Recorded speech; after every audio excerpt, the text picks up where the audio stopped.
Algumas pessoas acusam os preteristas parciais de ensinarem 3 vindas de Cristo. A primeira vinda foi a encarnação, a segunda foi a queda de Jerusalém no ano 70 e a terceira vinda é o retorno futuro de Cristo que ainda vai acontecer. De modo geral, essa acusação é feita por preteristas completos, que são assim chamados porque eles negam a possibilidade de cumprimento futuro de qualquer profecia bíblica. Mas será, pessoal, que essa acusação é realmente verdadeira? Nós, preteristas parciais, ensinamos 3 vindas de Cristo ao invés de apenas 2? Como devemos entender as profecias bíblicas relacionadas à segunda vinda de Cristo? Essas perguntas são importantes não apenas para seminaristas e acadêmicos da Bíblia, mas para todo cristão que busca entender as Escrituras e viver de acordo com a vontade de Deus. Por isso, nesse vídeo, vamos refletir sobre as vindas de Cristo e tentar esclarecer qualquer confusão que as pessoas possam ter sobre esse assunto.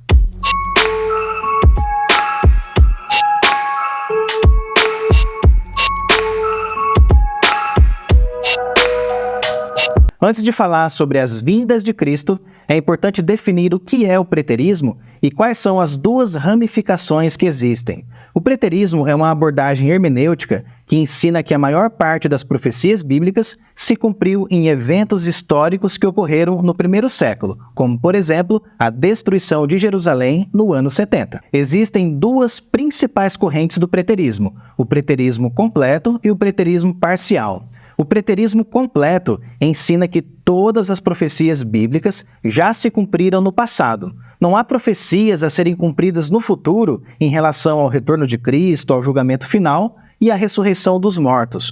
Todas as profecias escatológicas, sem exceção, foram cumpridas completamente. Em contraste com esse entendimento, nós temos o preterismo parcial, que ensina que a maioria das profecias bíblicas já se cumpriu, o que inclui o sermão escatológico de Jesus e quase todos os capítulos do livro de Apocalipse. No entanto, pessoal, o preterismo parcial acredita que outras profecias serão concretizadas no futuro, como o retorno de Cristo, o julgamento final da humanidade e a ressurreição corpórea de todos os homens. Então, em resumo, para o preterista parcial, nem todas as profecias escatológicas foram cumpridas no passado. Algumas ainda estão por se cumprir. É muito importante que você não confunda o preterismo completo com o preterismo parcial, porque apesar da semelhança que essas abordagens possuem em certos pontos da escatologia, elas diferem em pontos essenciais e fundamentais da fé cristã.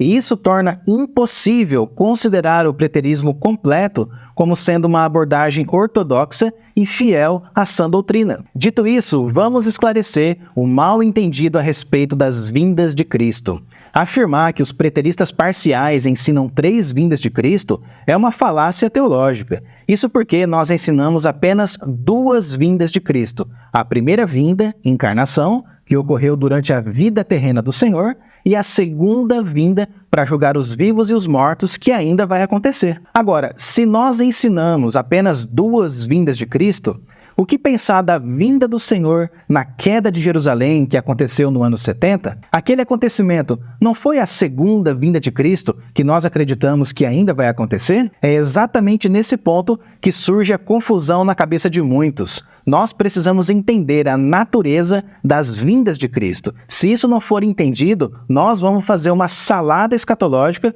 e vamos cair em heresia. A primeira vinda de Cristo, a encarnação, e a segunda vinda de Cristo, o seu retorno futuro, são diferentes da vinda que aconteceu em Jerusalém no ano 70. Então vamos entender melhor cada uma dessas vindas. Começando pela encarnação, a Bíblia revela que o Verbo se fez carne. Jesus veio ao mundo como um bebê, cumprindo assim as profecias do Antigo Testamento. Ele viveu como um homem perfeito entre nós, morreu na cruz pelos nossos pecados e ressuscitou literalmente ao 3º dia. A primeira vinda de Cristo foi uma manifestação visível e corpórea da segunda pessoa da Trindade. Cristo veio num corpo físico real. Ele nasceu de uma mulher virgem, Maria, e ele cresceu como uma criança. Além disso, ele comeu, bebeu, dormiu e sentiu fome e sede. Ele andou, correu e trabalhou com as próprias mãos como carpinteiro. A encarnação de Cristo não foi um acontecimento temporário, mas uma união permanente e inseparável da natureza divina e humana em uma única pessoa. Por isso, pessoal, nós afirmamos que Jesus é uma pessoa que possui duas naturezas distintas, uma plenamente humana e outra plenamente divina. Agora, vamos pensar na natureza da segunda vinda de Cristo que vai acontecer no futuro, no dia do seu retorno. Depois de ressuscitar dos mortos, Jesus apareceu várias vezes aos seus discípulos, dando provas de que ele estava vivo. No dia da ascensão de Cristo aos céus, os anjos disseram algo de extrema importância em relação à natureza do retorno de Cristo. Ditas estas palavras, foi Jesus elevado às alturas, à vista deles, e uma nuvem o encobriu dos seus olhos. E estando eles com os olhos fitos no céu, enquanto Jesus subia, eis que dois varões vestidos de branco se puseram ao lado deles e lhes disseram: Varões galileus, por que estáis olhando para as alturas? Esse Jesus que dentre vós foi assunto ao céu, virá do modo como o vistes subir. Note que os anjos afirmaram que Jesus virá do modo como o vistes subir. No grego, essa frase, pessoal, pode ser traduzida literalmente como: assim virá Jesus, o qual foi elevado dentre vós para o céu.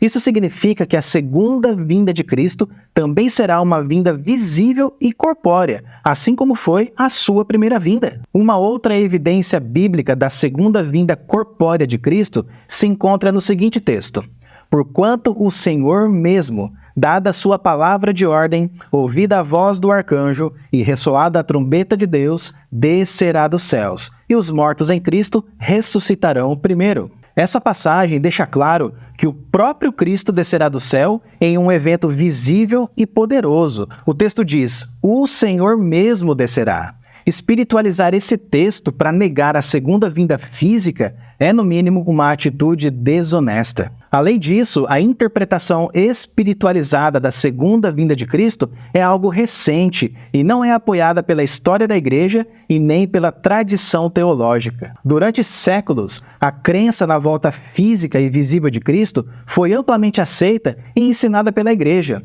Desde os primeiros dias do cristianismo, os seguidores de Jesus acreditavam na promessa de que ele retornaria num corpo físico para julgar o mundo. A ideia de que a segunda vinda de Cristo é apenas simbólica ou espiritual tem sido proposta principalmente por alguns teólogos modernos que tentam reinterpretar as Escrituras à luz de conceitos filosóficos e culturais. No entanto, pessoal, esse entendimento não tem o devido apoio historicamente falando e não é aceito pela maioria esmagadora dos cristãos. Então, resumindo o que foi dito até aqui, nós aprendemos que a primeira e a segunda vinda de Cristo são vindas físicas e corpóreas. Agora vamos pensar na vinda de Cristo sobre Jerusalém que ocorreu no ano 70 da era cristã. A vinda de Cristo sobre Jerusalém no ano 70 é frequentemente referida como a vinda do Filho do Homem, conforme lemos em Mateus 24, Marcos 13 e Lucas 21.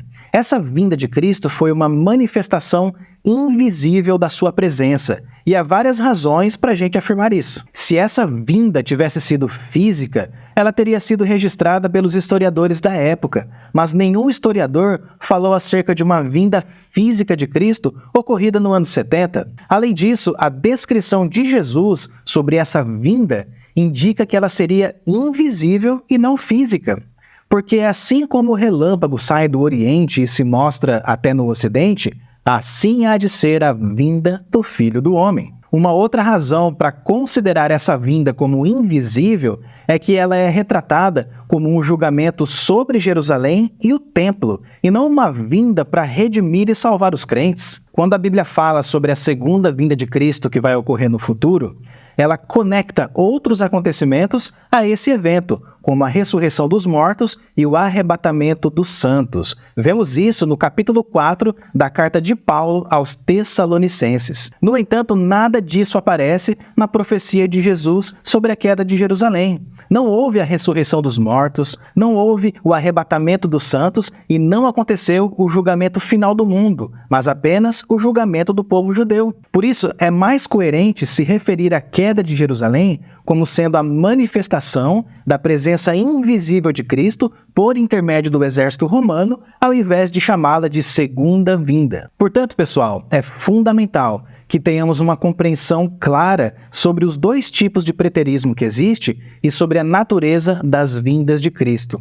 Embora haja várias vindas do Senhor, a Bíblia ensina que só existe duas vindas físicas de Cristo, a sua encarnação e o seu futuro retorno. É importante lembrar que o nosso entendimento sobre as profecias escatológicas deve ser baseado nas Escrituras e guiado pelo Espírito Santo, para não cairmos em heresias ou em confusões teológicas. Que busquemos sempre um conhecimento mais profundo da Palavra de Deus e vivamos de acordo com a vontade do Senhor, aguardando a bendita esperança da manifestação gloriosa de nosso Senhor e Salvador, Jesus Cristo.